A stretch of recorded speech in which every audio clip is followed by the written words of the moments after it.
7-year-old Evelise Romero is all of us when it comes to her favorite food. Cheese. But food also means possible hospitalization. Are you sad? What are you sad?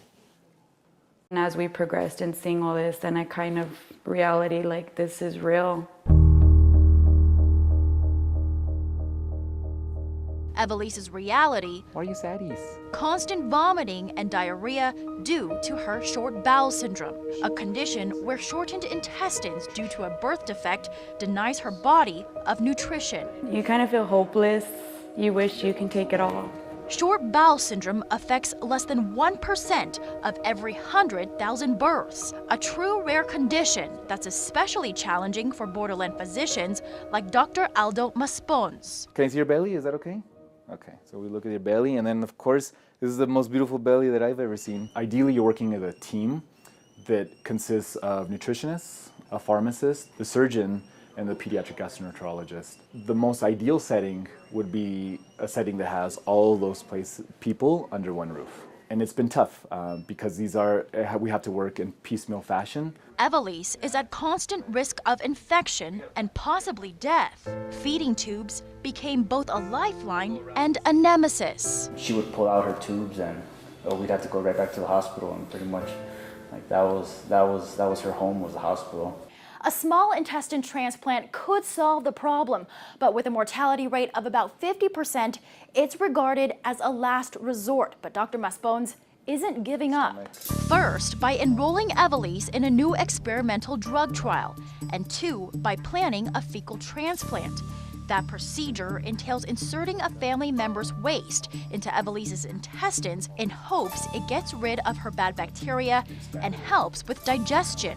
It's a radical approach to short bowel that Dr. Maspons says isn't well researched. Or if we don't approach those two experimental approaches, we're basically going to just kind of pass through with our arms crossed and hoping for the best.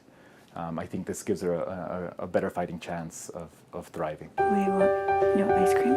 It's pretty much like a light at the end of the tunnel for us, knowing that there's a little bit of hope. Until then, the plan to manage her condition has helped. I think it's a good looking belly. That's what I say. Dr. Maspons says physical growth and emotional well-being are also keys to Evelise's progress. That's why he recommended her to the Make-A-Wish Foundation. Her wish? To be a mermaid. That wish came true with the family trip to Hawaii last year. What was the best part? Dolphins. As the family waits for a cure, Dr. Maspons says he's optimistic about Evelise's future.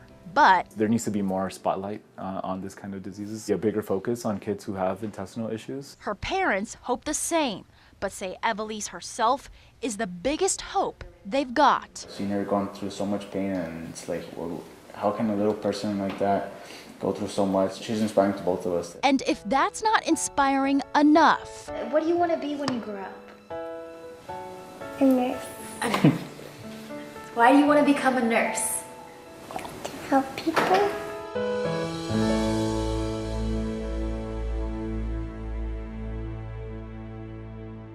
Dr. Maspons is in the planning process for the fecal transplant.